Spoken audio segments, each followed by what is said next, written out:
Between 1939 and 1945, over 34,000 captured German soldiers were shipped to Canada and incarcerated in 25 prisoner-of-war camps, the majority located in remote regions of Alberta, Ontario, and Quebec.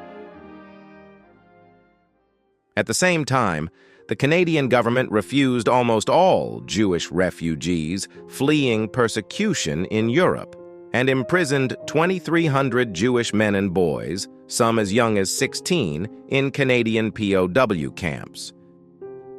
Some were forced to live with the German soldiers.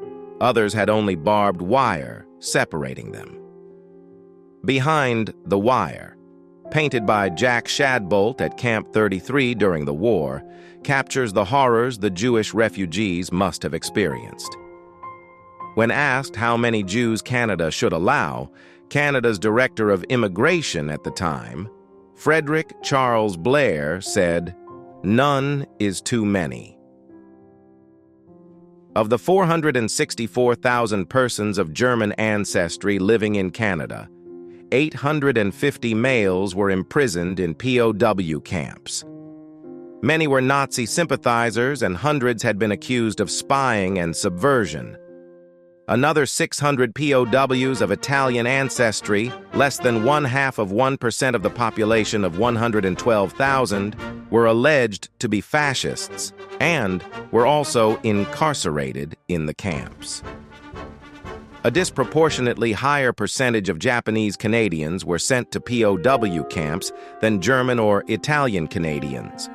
By the end of 1942, there were 720 Japanese Canadian prisoners of war.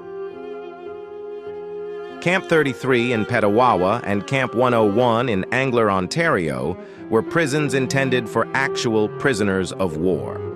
A double row of 3-meter-high barbed wire fencing surrounded both camps. Guards armed with machine guns stood watch from guard towers, and armed soldiers with dogs circled the perimeter. With Canada's soldiers at war and manpower in low supply, the POW camps were guarded by the Veterans Guard, battle-trained Army vets from the First World War.